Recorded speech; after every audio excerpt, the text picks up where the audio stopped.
Fucking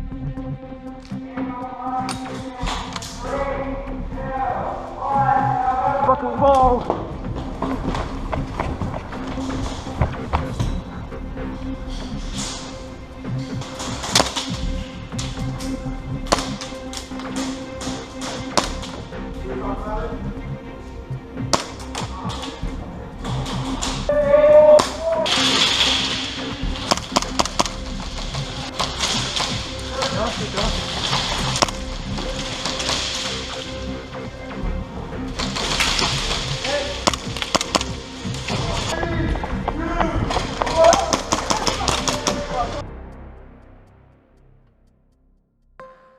A while back, someone commented on one of my, at this point, older Airsoft videos asking me to do a review of my CANiK TP9 Combat Elite.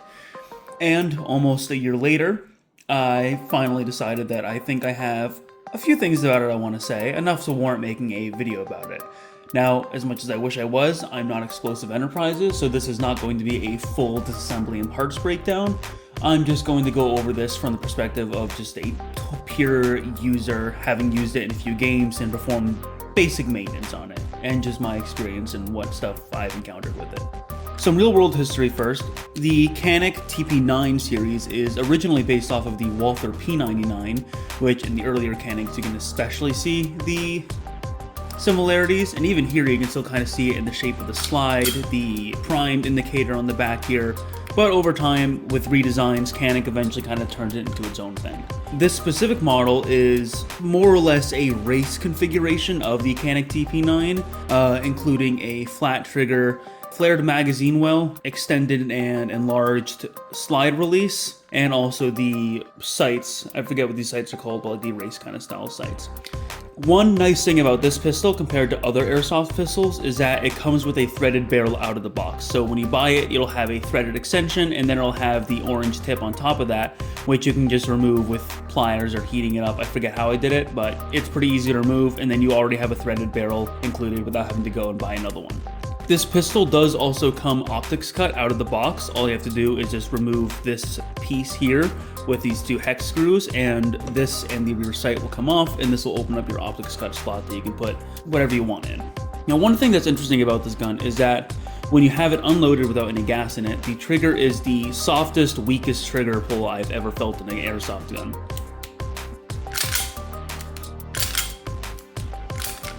If you can kind of hear it there, there's no break, it just kind of mushes all the way back into the frame.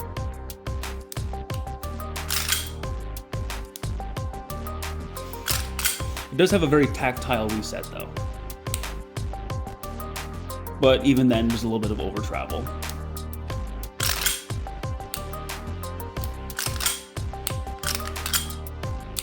However, once you put a magazine into the gun that has gas loaded into it, suddenly the trigger pull gets very noticeably heavy, to the point where several times when I've chronoed it at my field I play at, the person doing the chrono thought the gun was either unsafe or jammed or something because of how heavy the trigger pull is. So if you get it and you feel like it's not pulling, just pull a little bit harder.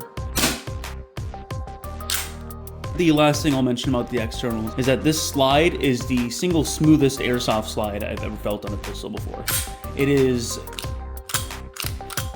There's no break or trigger geometry. You don't even feel the nozzle sticking and then retracting. It is just a very smooth action on it, which is very nice. Now for field stripping, it's pretty easy. It's similar to a Glock. You take the magazine out, rack it, push down these two tabs here, push the slide forward, and it'll come right off. You have access to your frame, which in this case is actually a striker system. It's kind of hard to see here, but this does actually mimic a striker fire system versus other Airsoft striker guns, which just kind of have a hammer hidden inside the frame. On the slide, you have access to your hop-up gear here, which when I got mine, for some reason the hop-up gear was not connected to the actual hop-up itself. Reassembling it did fix this, and now you can adjust it, but when I got it, it was very stiff and for some reason did not come attached. I don't know if that was a manufacturing error or something. It does work now. It is still very stiff, so I do recommend using a small screwdriver just to catch on the teeth of the gear so you can more easily adjust it as needed, because it is a very, very stiff gear. Then once you have your slide out, I have the CANiK flash thread protector on here, so it takes a little bit more effort for me to take off the field strip because I have to remove that first.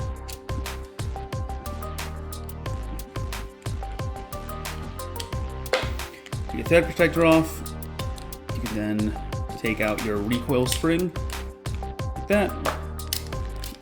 Barrel forward.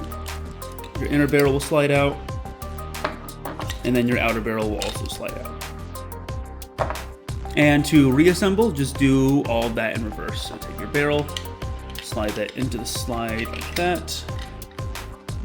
Inner barrel goes inside that.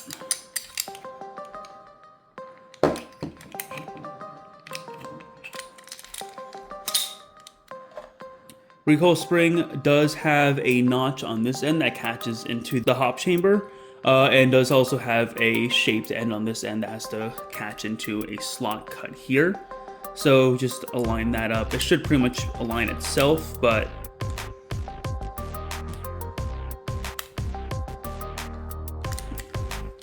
it could be a little bit difficult, especially with this end piece up here.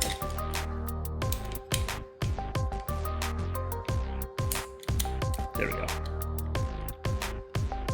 And now that is all back together. Now, one issue I was having was that when I would go to reassemble the gun like this, sometimes it'll get stuck and you'll get like this weird half place where the thing doesn't, where the tab doesn't fully push back up, the slide is jammed, and it just doesn't work. So my solution to this that I have found to be actually very effective at handling this is if you just reassemble it upside down.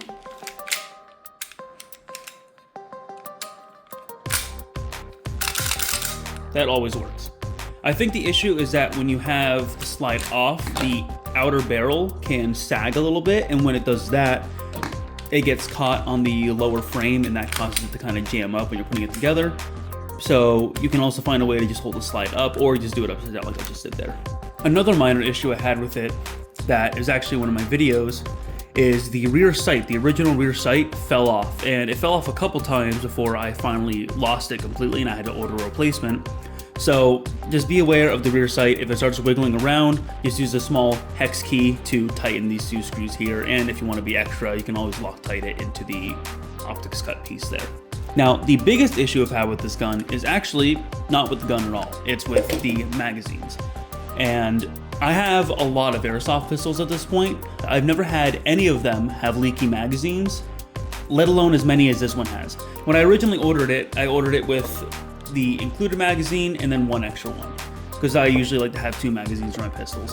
However, one of them started leaking, so then I ordered another magazine, and then another one started leaking, so I ordered another one. And then at that point is when I finally learned how to actually take them apart and maintain them myself. So now I have 4 magazines for this. I have re-lubricated the O-rings and seals and everything, and they still continue to leak every once in a while. So these are very leaky mags. I don't know if I just got really unlucky or if it's a bad design. However, either way, I will show you how to take apart the mag and re-lubricate quickly.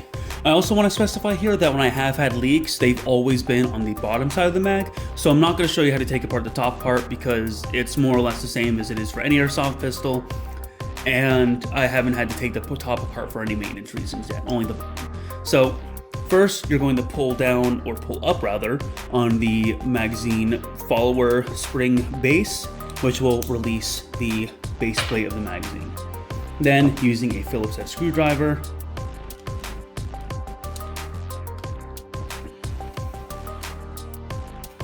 just unscrew that back screw right there. And be careful to hold the follower base down so that doesn't spring out and go missing, because that will be a pain in the ass to look for.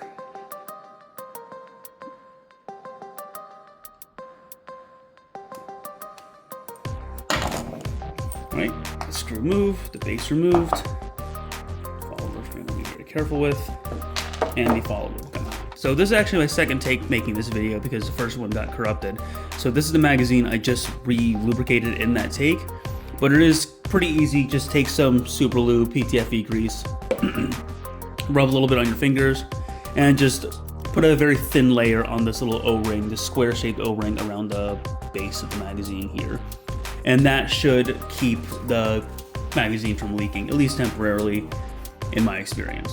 I'm also not sure what this wear on top is, because this looks pretty chewed up. I'm not sure how that happened, or if that's a normal thing, or what, but I haven't noticed any functional implications with it, yet at least. It doesn't seem like it'd affect the leaking of the magazine, because the valve is down there, and this is past where the O-ring is. So I'm not really sure what happened here. I don't think it's a big deal, but if anything changes, I will let you know.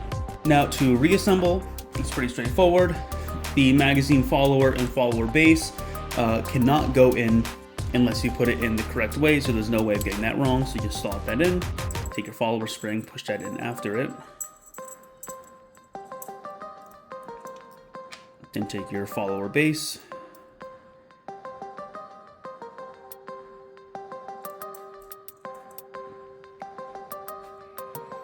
then take your magazine base, slot that back in, take your screw, and get it started. Just make sure it doesn't spring off. And just tighten this. Tighten this until it's just hand tight. Push your base plate back on. And now this magazine will be able to hold gas again. In the original take of this, I hadn't recorded the chrono test until after I filmed the actual overview part, so I couldn't say what the results were in the video. I had to put them in text, but since I already did the chrono results now, and I'll do them again for the B-roll here, but I can say that this gun is shooting around 280 FPS roughly on average with 0.25 gram BBs. It also has a very snappy kick and report, which makes it very fun to shoot.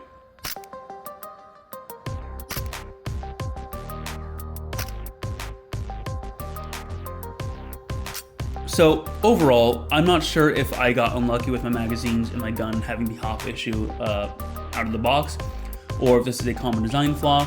However, either way, these are all pretty easily fixed issues, and I don't mind it for the sake of having something that's not another Glock or 2011, even though I literally have been using a 2011 in my latest videos. But it's just something different, and it's really fun to use because of that, and it just feels nice to use itself. Obviously, I use this for most of my Airsoft videos at this point, except for the occasional Glock and again my recent 2011 usage. But this has been one of my go-to pistols for a while now, and if you want something that's a little bit unique, a little bit different, and that works more or less, this definitely is not the worst thing you can get. I just hope that some of the small issues I've had get ironed out, or again, I hope that they're just lemons that I have to deal with.